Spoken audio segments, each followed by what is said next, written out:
Sorry, guys, I just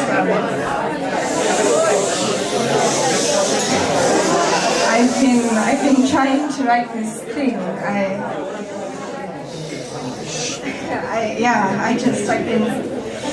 been trying to write this thing. I'll read it to you. Yeah. I'm a bit scattered. I've had 3 surgeries in the past 4 weeks. I'll explain.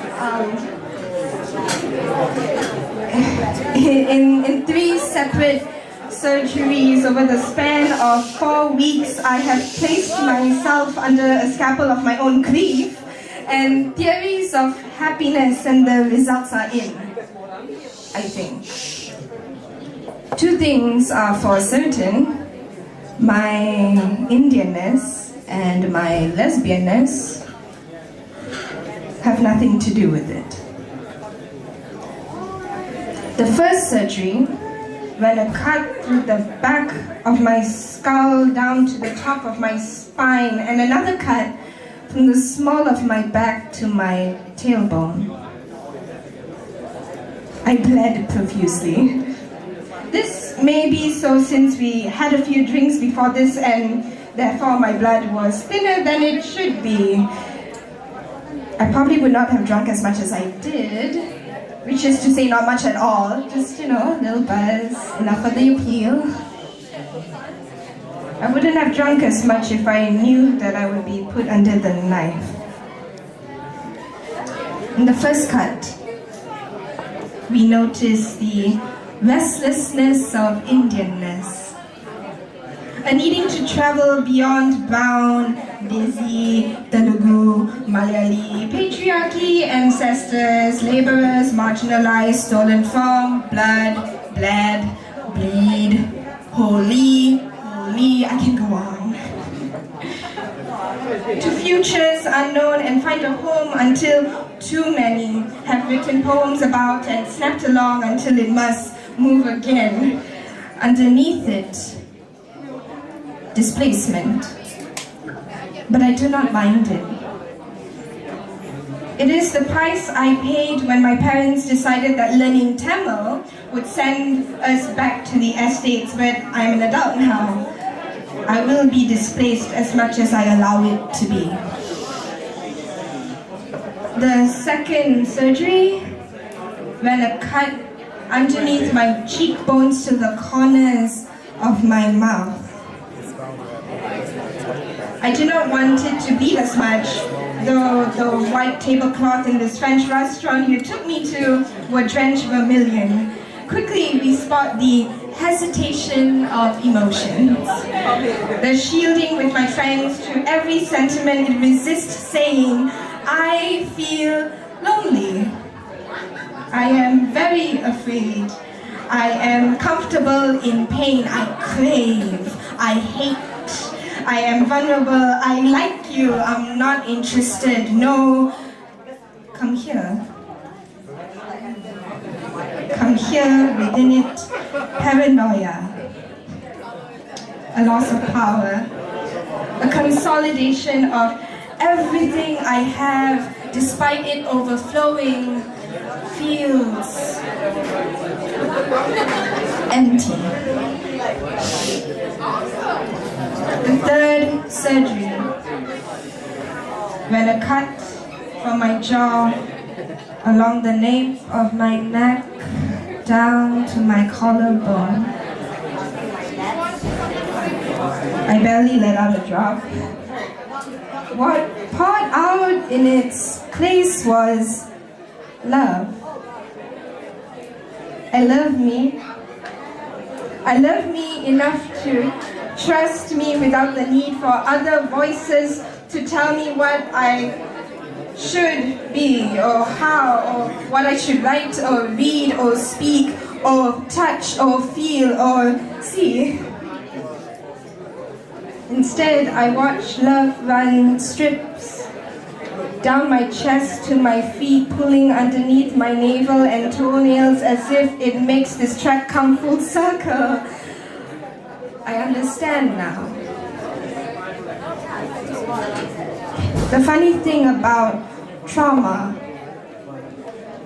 is until you finally treat it, it remains a knot on your back you never really noticed because you've been running to survive, and now that you finally run out of reasons to run to survive, you learn to live with whatever living would mean to you by then.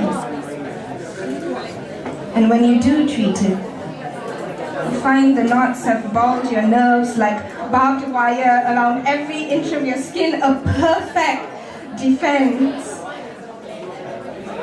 But there are no more wars left to fight, nor roads to run, so my mind runs boxing matches when really it should be boxing presents. But joy is a gift that is difficult to receive when all you know is shredding. And I will blame my Indianness should you be repulsed, and I will blame my childhood should you be neglected, and I will blame this country should you feel unsafe, and I will blame my emotions or the lack of should you feel cheated, and I will blame my barbed wires should you be injured, and I will wrestle every time my stomach churns when I see you look at me, and every grin I have when you text me to the mud and drown it till you say I am beyond saving. And so I will turn around and say to you that you were always planning on leaving, and I will call out every star, point my fingers and say that they were always scheming, when the truth is that it's not my ancestry nor my sexuality that would keep you so far away from me. 3 surgeries in the span of 4 weeks, and the results are in.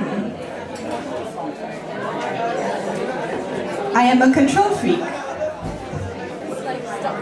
You make me feel human, and no one should make me feel anything other than me. So I will pretend I do not think of you, even though we only went out on 3 dates, and I will say that I am looking for something casual when actually I just want to be held, and I will use every second of my time for everything else. So I feel busy and even leave writing this poem to the last minute, and I'd rather be alone in my own terms than be made into. And my friends say I think too much, and I know I didn't know that they would say that, so I do not think enough. You remind me that barbed wire are unnecessary. You remind me that my brokenness now is in my control. You remind me that I am not beyond love, you among many others in the future.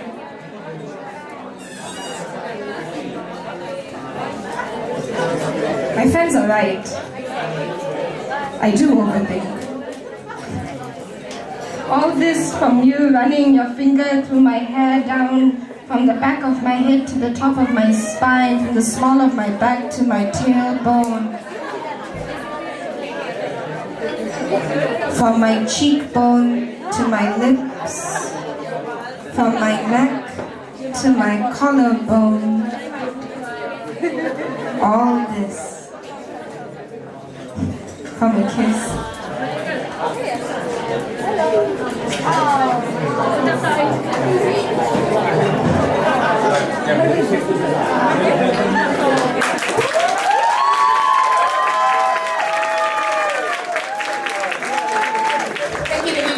Okay, quick plug. So Kat mentioned about a project I'm doing. Yes, it is called Roja. It is about lesbian Indian women in Malaysia. It is a 2-hander. We open in September.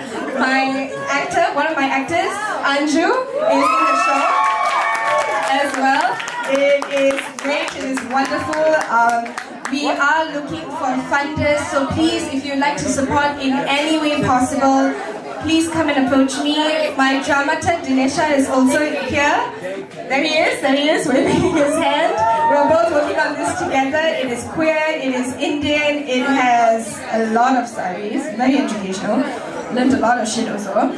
So please, Yes, please, if you'd like to support us, that would be great. We open in September. Our preview is July 16. We are working on it now as we speak. We've been interviewing women about, we're roughly going to interview about 30 queer women, which is amazing. Yes, collecting their stories. And we're looking to do an exhibition in August. Hello? It's called Roja, about women, for women, by women.